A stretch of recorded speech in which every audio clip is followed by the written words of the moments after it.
for 5 months straight, has done nothing but rally for 5 months straight. And now stochastic is in the sell zone. The market just took out this point right here, score a point, pullback.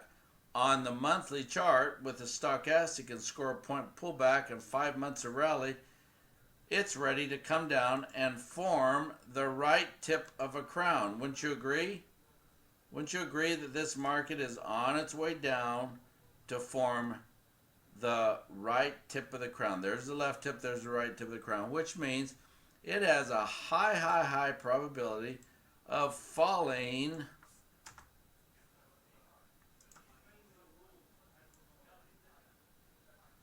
2,000 pips.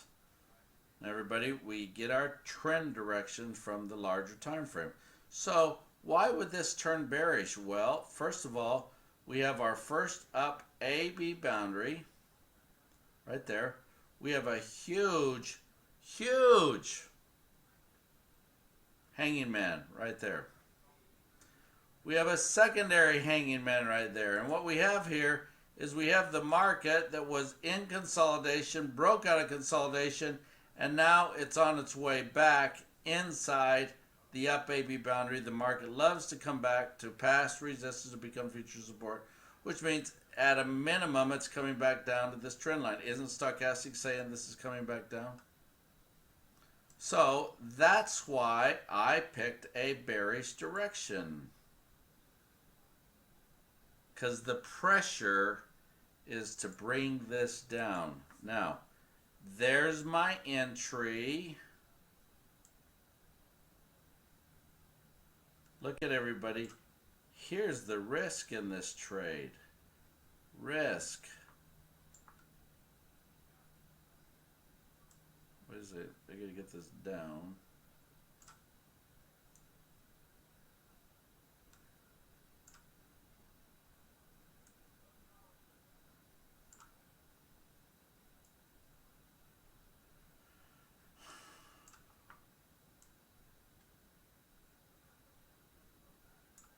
Risk, right there.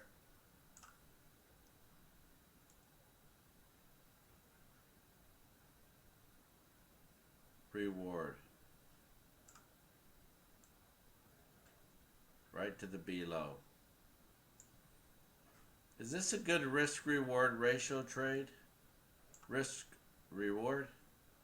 Yes or no? How many times does this box fit inside there? 1, 2,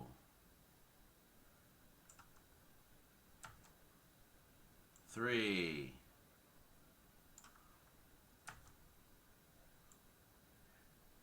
4 times. Look at that.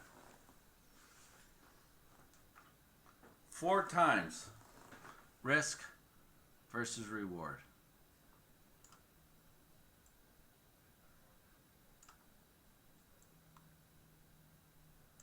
Four times. You see that? Now, learning how to listen to the charts is critical, because if you fail to educate yourself and understand, look at, I originally got in this trade right here. I originally got into this trade at this 618, didn't I? I originally got in that trade at the 618. Then I waited till it topped out, and then I moved my stop down, and when it rallied up, I lost 98 pips. I said to myself, okay, but it's still bearish. According to the larger time frame, it's still bearish.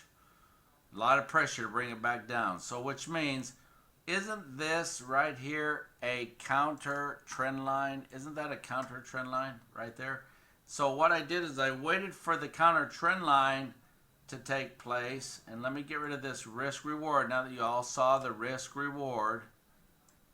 Okay. There's all your risk and your reward. And we've got that clear. Risk, reward. I now have two choices.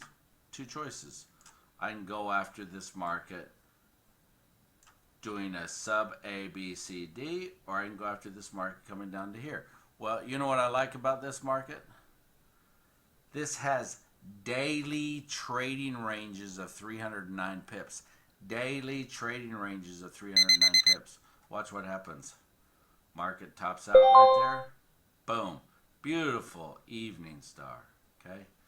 Then the market starts to fall. Okay? Here it goes. All right? Now, everybody, this is a secondary sub A, B, C, D. A, B, C, 618. You see that sub, everybody? If you shorted that sub, put your stop up above the A. This is a bearish shooting star. Bearish shooting star. Boom. Comes down to the 1.618. Boom. Did it go down to the B low right here? And if this is where, because I've properly educated myself about a swing, isn't this the best place to get out right here? Yes or no? Isn't that the best place to get out?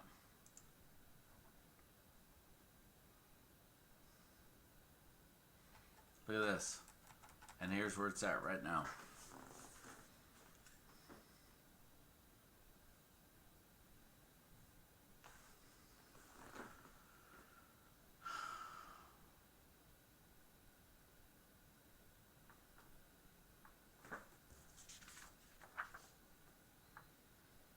A trader's inability to properly listen with the charts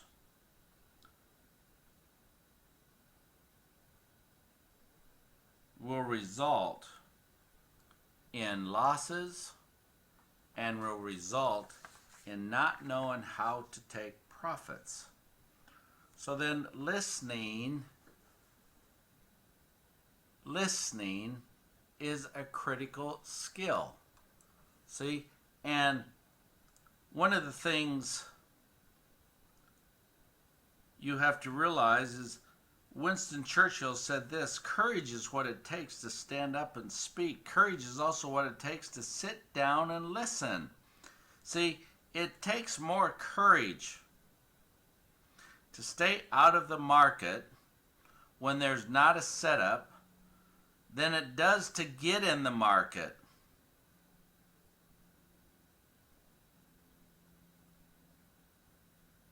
It takes more courage to stay out of the market when there is not a setup than it does to get in the market when there is a setup.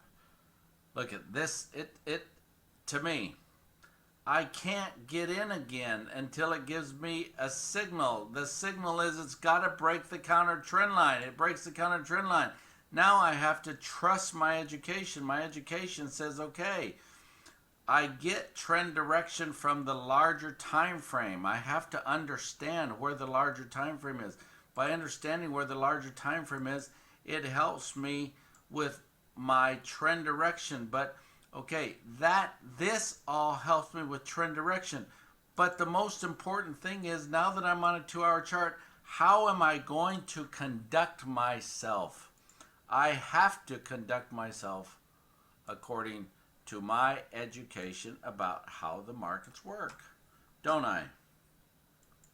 Don't I have to educate myself about how the markets work? And how the markets work is, if it's going to come back 100%, that could be the beginning of sideways movement, which means it's probably only going to come down to the B low and turn around, which means it would be ridiculous for me to be waiting for this to come down to the 1.18, because when it goes down 100%, comes back 100%, it's probably going to go down 100%. It's not going to go 118%. All right. Do you think it's important to listen to the charts, everybody? Let's take a 10-minute break. Your chief's got to use the restroom, and we'll